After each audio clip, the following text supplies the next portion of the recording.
Hey guys, I'm here with Tempo Storm's coach, Peacemaker, on the second day of the MLG Columbus Main Qualifier, and they pretty much avoided elimination and now have to play a best-of-3 decider tomorrow. Let's just jump into your team. They're all young guys. How are they so focused, and how are they working together so well in the games that we've seen so far? Yeah, actually, these guys have been playing together for a long time. Especially Enrique, Lucas, and Showtime. They've been playing for a long time, even on different teams before Tempo Storm. And then we just bring boats with a lot of experience and the Phelps, and I don't know, it just works good right now. We have good atmosphere in the team, and I'm helping them a lot as well since I'm the in-game leader, and so my job is try to let them just focus on the game and I do everything behind, that's it. Are you also a big part of the hype that the team gets? Do you also help them yell? Yeah, the Brazilians are like that, they play like that, they act like that. So it's important for us to keep that atmosphere. That's why we always cheer each other and yell and that kind of stuff. That makes difference for us. I mean, maybe some teams don't even worry about that, but it works for us. So just quickly about the game with Selfless. Did you guys have any sort of special thoughts going into that game to avoid elimination? Do you know how they play? I mean, you guys both play in the same region, technically. Yeah, I mean, we played against them a couple tournaments before on online matches, and we knew, we had an idea about the maps that we were going to play. Then we watched a couple demos yesterday, and we were very prepared for this match. And Inferno is a good map for us, and we played against them before on Inferno. We knew how they act. And yeah, it was a good match. Speaking of preparing though, Flipside or G2, which team do you think would probably require more preparation, or maybe which team is better to play against for you guys? Do you have any thoughts on that? Honestly, I'd like to take revenge on G2, but I think that G2 is going to win. So we're probably playing Flipside, and it's going to be a tough match. It's the second time that we play against the European teams, and it's going to be pretty difficult. But we're going to prepare. We're going to be very prepared. We're going to study them. We already watched some demos, and we think that their style matches against us. Yeah, I think that's it. So people see on social media that you guys also sort of live, I think, together in a house, and it's close to the Luminosity guys. How does that explain to people how that situation works, like where you guys live and the background of all that? Yeah, well, we live in Lancaster, and we live in a house, and they live across the street, and it's very good for us because we share experiences all the day. We talk about Counter-Strike all the day, and we practice together, so we share experiences, and they always help us to improve as well. I mean, they're great guys, and it's important for us to have them behind us and helping us to improve. I mean, they have a lot of experience playing majors and stuff. So, when we came here, we had a conversation with them, how we should play and how we should act during these tournaments, because we don't know.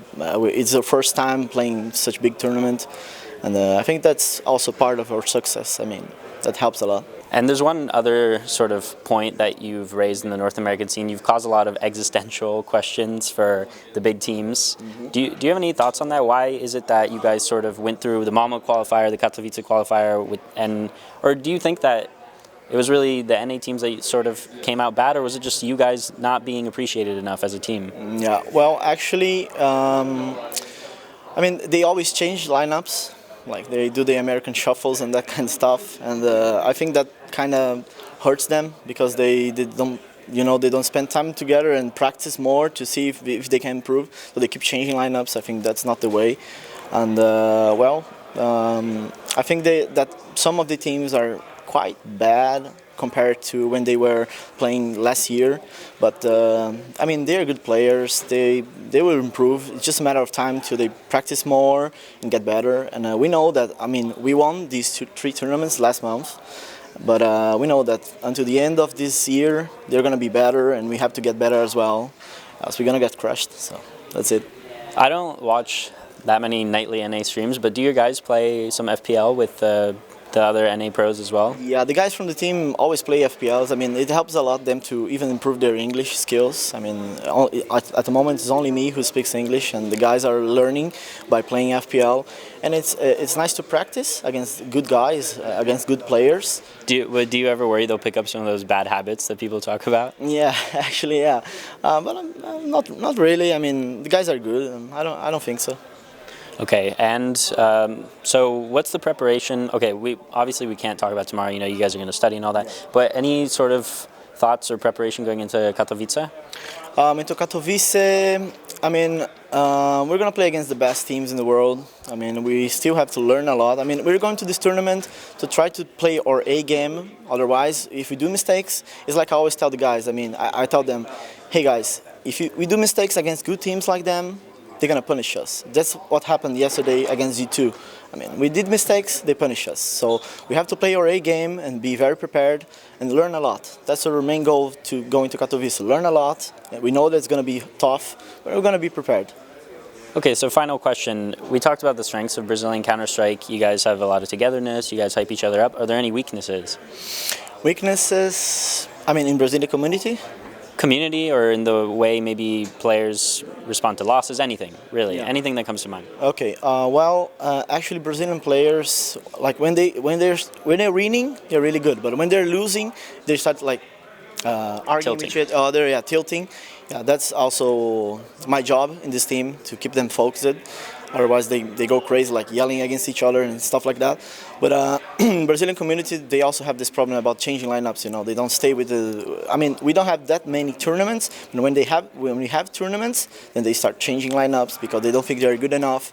And it's just a matter of time. Like I said, you have to practice. You have to be together. You have to have a good atmosphere in the team. And you have to be friends. Otherwise, it doesn't work. That's how I think. Awesome. Well, we just talked to Peacemaker, and we're going to talk to other teams that play today, so just stay tuned to HLTV. Keep watching my interviews. Our interviews. Someone's interviews.